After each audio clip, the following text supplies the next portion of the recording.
Opposing factor काफी interesting है। जैसे कि हम लोगों ने डेरिवेशन, मेन डेरिवेशन के पीछे में, मेन डेरिवेशन के नीचे हम लोगों ने एक स्टेप देखा था, जहां पर था I naught is equal to E naught by L omega. अब इसी को अगर हम लोग कंपेयर करें इंस्टेंटेनियस करंट और इंस्टेंटेनियस ईएमएफ या डीसी का फॉर्मूला से, ये ओम्स लॉ का जो फॉर्मूला था वहां पे E is equal to I R, जिसको हम लिख सकते हैं I is equal to E by R. अगर मैक्सिमम करंट की बात करें तो E नॉट आई नॉट लिख सकते हैं यहाँ पे। अब देखो रेजिस्टेंस के सर्किट में ये फॉर्मूला में जो डिनोमिनेटर में था वो बताता था ऑपोजिंग फैक्टर।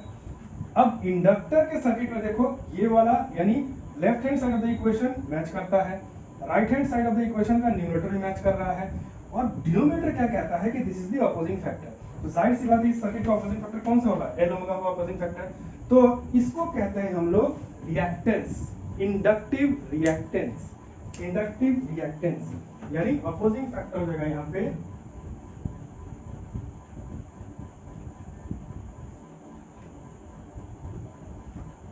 Inductive reactance. और इस इंडक्टिव रिएक्टेंस का सिंबल है कैपिटल X और नीचे L। Inductive reactance capital X L, और इसका फॉर्मूला क्या हो जाएगा, XL is equal to L omega, XL is equal to L omega.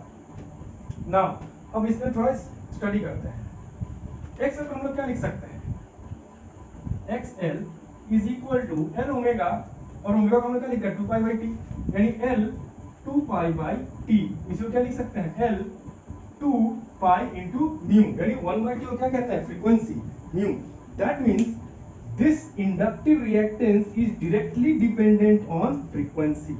इसको अगर एक बार में लिखे तो ये क्या लिख सकते हैं, XL is equal to L 2 pi mu.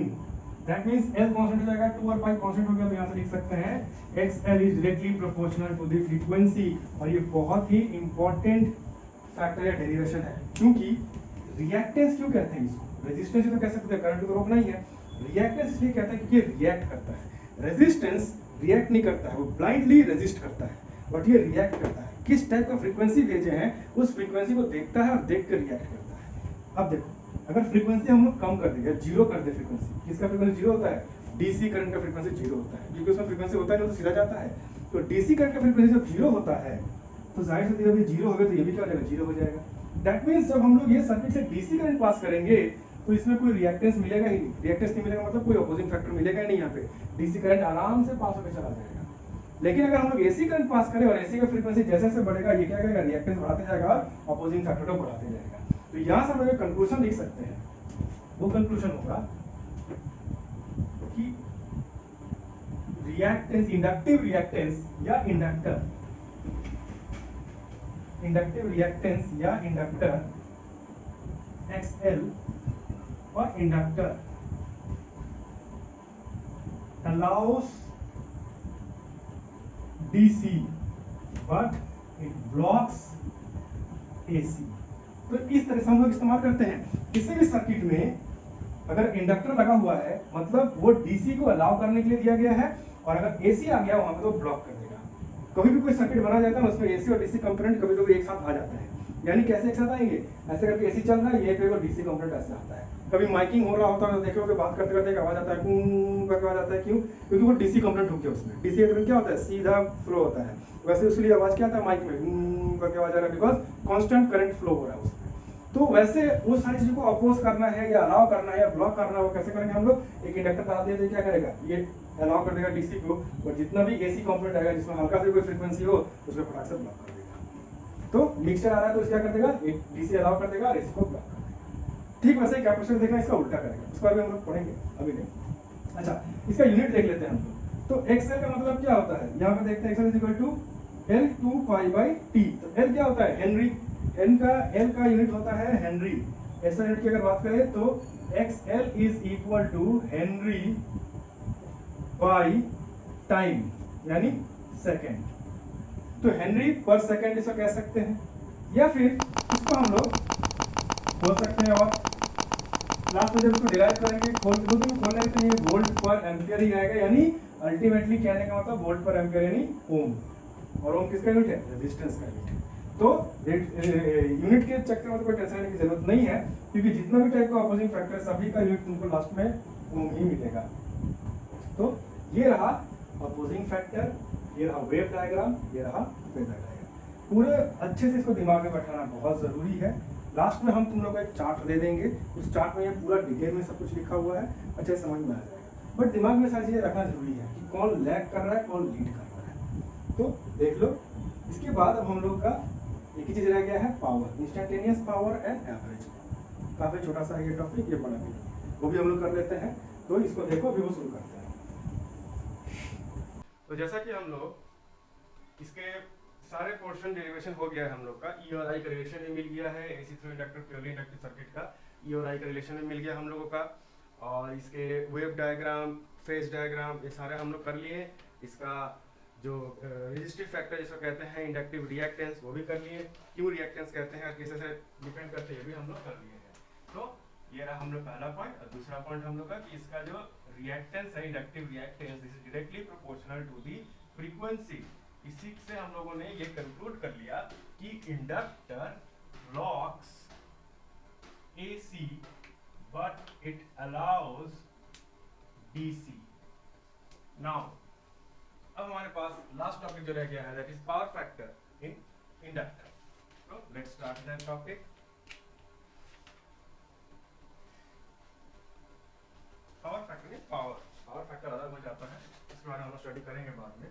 Power in inductor. तो पावर हम लोग कैसे जानते हैं, जिस तरह से हम लोग कैलकुलेट कर रहे हैं बिल्कुल वैसे ही करते जाएंगे।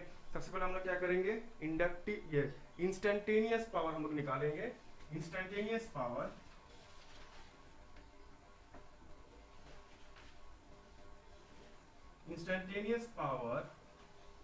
P is equal to instantaneous EMF into instantaneous current. अब यहाँ पे E का जो है वैल्यू वो हो जाएगा E not sine omega t, और I का वैल्यू है वो हो जाएगा I not sine omega t minus pi by 2। अब यहाँ पे देखो क्या करते हैं, यहाँ से ये जो दिख रहा है, यहाँ से हम लोग माइनस कॉमन लेते हैं।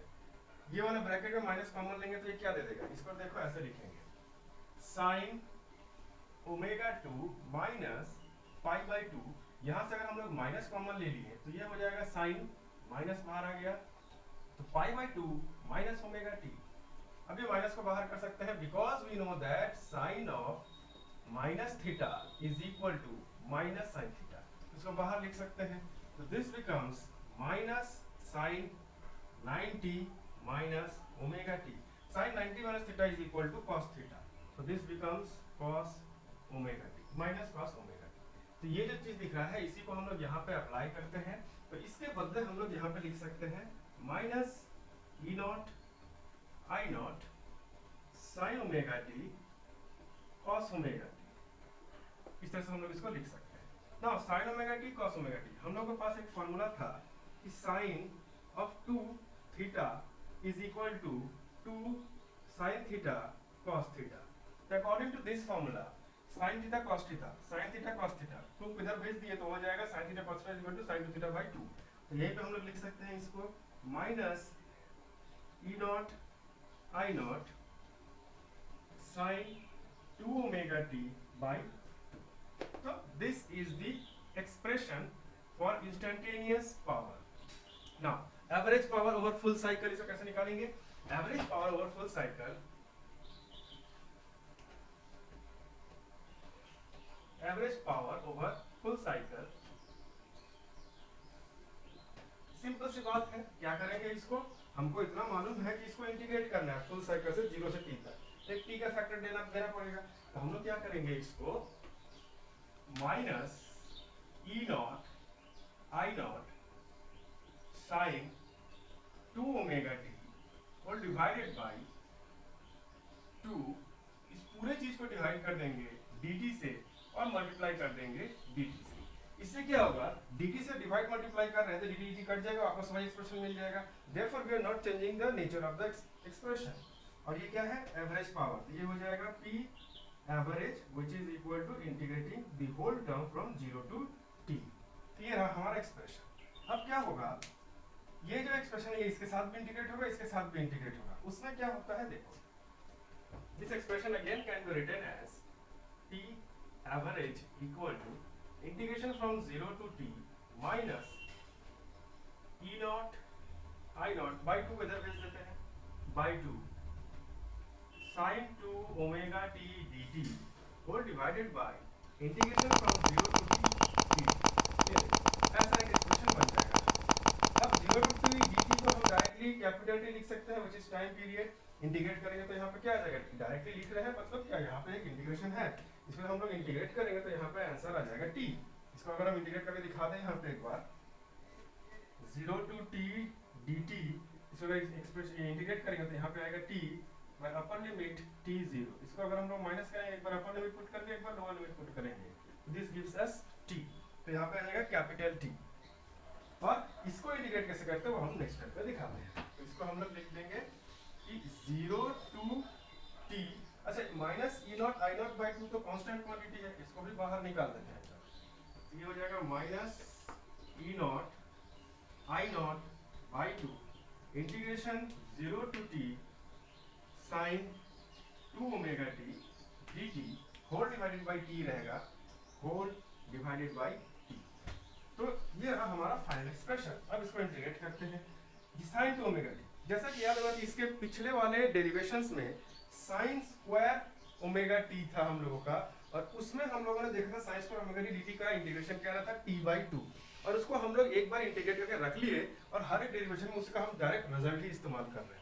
ठीक वैसे ही आगे के आने वाले डेरिवेशंस में साइन 2 ओमेगा टी dt भी बहुत बार इस्तेमाल होने वाला है। तो इसको भी एक काम करते हैं, डेरिवेशन एक बार में हम लोग इंटीग्रेट करके छोड़ दे रहे हैं और वही रिजल्ट हम लोग बार बार इस्तेमाल करेंगे। तो देखो कैसे इसको इंटीग्रेट करते हैं, इसको मिटा देते हैं।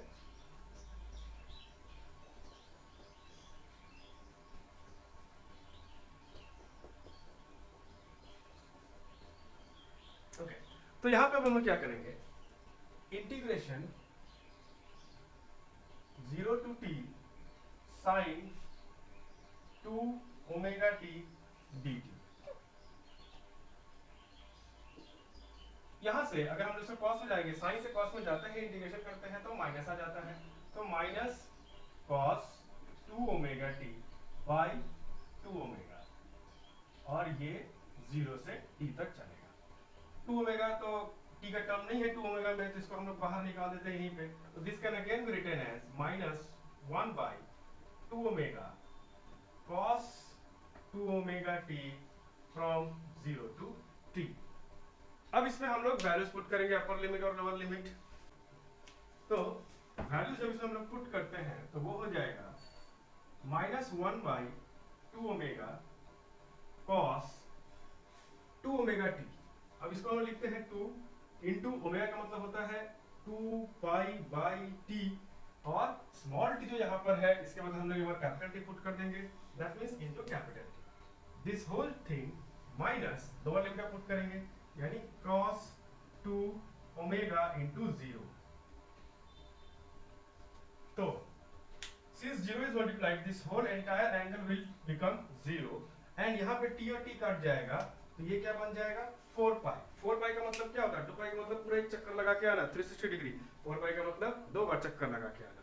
तो जहां भी चक्कर लगाने का मतलब क्या होता है कि हम 0 पे ही तो वापस आ रहे हैं, 0 पे थे स्टार्ट करके 0 डिग्री पे ही आए, फिर स्टार्ट करके आए 0 डिग्री पे ही आए। तो cos 360 की बात करो, cos 0 की बात करो, cos 2 पाई की बात करो या cos 4 पाई की बात करो, सबका रिजल्ट सेम ही आता है।